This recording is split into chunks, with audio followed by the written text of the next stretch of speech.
Middle-aged woman takes 2 hours for herself. World keeps spinning. Hi, welcome back to my channel. On this channel I talk about preparing for my retirement, and a lot of my videos so far have been financial. Today I'm talking about one of the other three considerations in when and if I'll retire. Well, I'll retire eventually. And that is, what am I retiring into? So in part, I'm going to be giving up this identity being a teacher, and my children are, all adults and more independent. I do have a child with a disability who will probably be living with us for quite some time, but eventually, hopefully, get into a group home situation. So in that aspect, I'm more of a hands-on parent than I am for my other two children. So that parenting phase never ends, of course, but I am into this, different phase where the day in, day out, my energy is not into parenting so much. And I've been around enough retired people to know that those extra hours can go a lot of different ways. I know people who, when they retired, just, actually said, well, now my job is being a volunteer, and they spend, 40 hours a week just volunteering. So that's definitely an option. Another option is just your friends and family will have higher expectations of you, and you'll do more and more for them. And neither of those two scenarios would be bad. I think we are here to help our fellow humans. I do think, though, if it would be a shame for people to retire and have all this time where they're not at their 9 to 5 or 6 to 6 job or whatever hours you work, and not spend that time doing things that they said, oh, I'll do this someday when I have more time. And so I want to be prepared and intentional about my time when I retire, and I thought a good way to do that would be to practice now and think about how I'm going to spend my time besides just helping others. And I thought a good way to do that, rather than making a list of things I'll do someday, is to actually practice. So I'm going to start putting aside 2 hours in a 2-hour block, not just 15 minutes here or there, but 2 hours for me to do things that aren't taking care of my regular day-to-day work obligations, aren't taking care of other people, not taking care of my house. So just something that I enjoy. I am the productive sort of person, so it might be productive, like working in the garden on something, optional. But anyway, 2 hours where I just do things that I enjoy. I think it'll be easy to block off those 2 hours. I have a very supportive family. I'm just a little anxious about actually choosing what to do. I have 2 uninterrupted hours where no one's demanding anything of me, and I'm not demanding anything of myself. And middle-aged women are important, and a lot of people do depend on us, especially if you're in that sandwich phase of supporting your children, even if they're adults, and supporting your parents. It can feel like, you've just got to be doing all the time, or the world can't survive without you. But I suspect it can. So we're going to put that to the test, and I'll take you along on my 2-hour journey, and let me know if you have trouble making time for yourself and your own interest or not. I suspect it's not just me.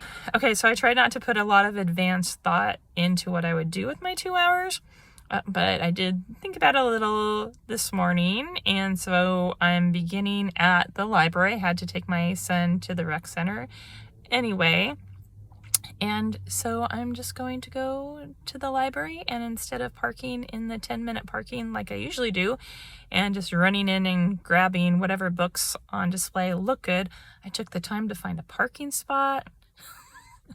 And so here I go into the library, and I'm not going to spend my whole 2 hours here, but I'm going to spend some time here. We'll see. I'm going to spend as much time here as I want to of that 2 hours, so we'll see how that goes.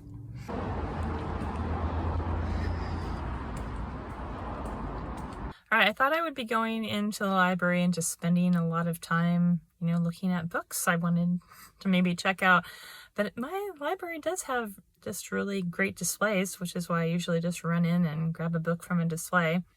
And so I found 2 books I wanted from the displays really quickly. So I decided just to sit in a quiet, peaceful area of the library. Very comfortable, as you can see from this footage. Not a fire going today, but still lovely. And I just sat and read for like 45 minutes. It's harder for me to just sit and read like fiction or just reading for pleasure at home, just because there's always something going on. I used to be able to concentrate on reading even when there was something going on, you know, background noise, whatever.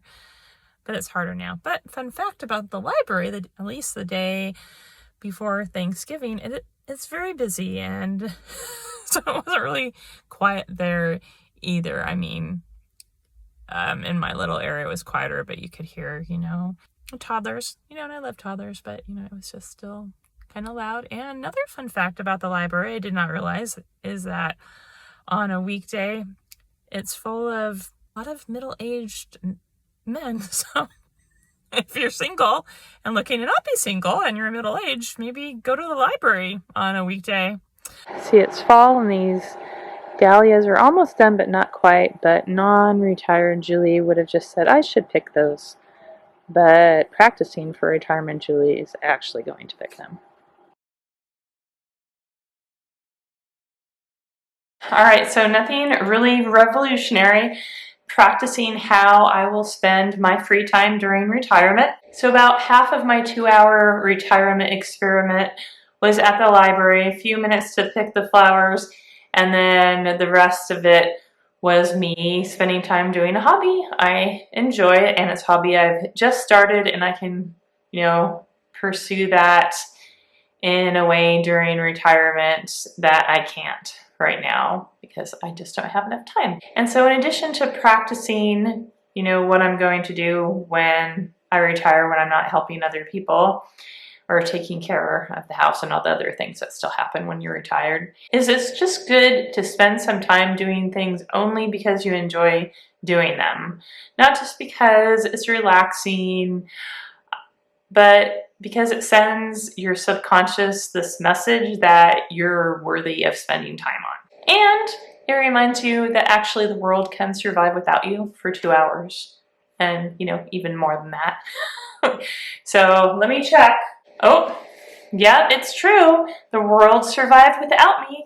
Same bad news, same good news as it was 2 hours ago. And my family survived without me having to help them for 2 hours. And I bet that will be true for you.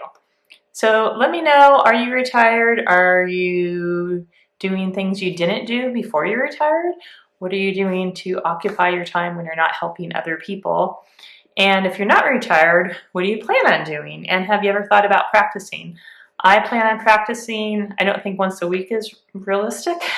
It was nice to have this extra day off of work to do it the day before Thanksgiving in the United States. I think I'm going to try to do this once a month and see how this evolves and what else I might do, especially, you know, when the weather's a little nicer. All right, here's a video that I think you'll like and a video that YouTube thinks you'll like. And I hope to see you in the comments. Take care and have a great day.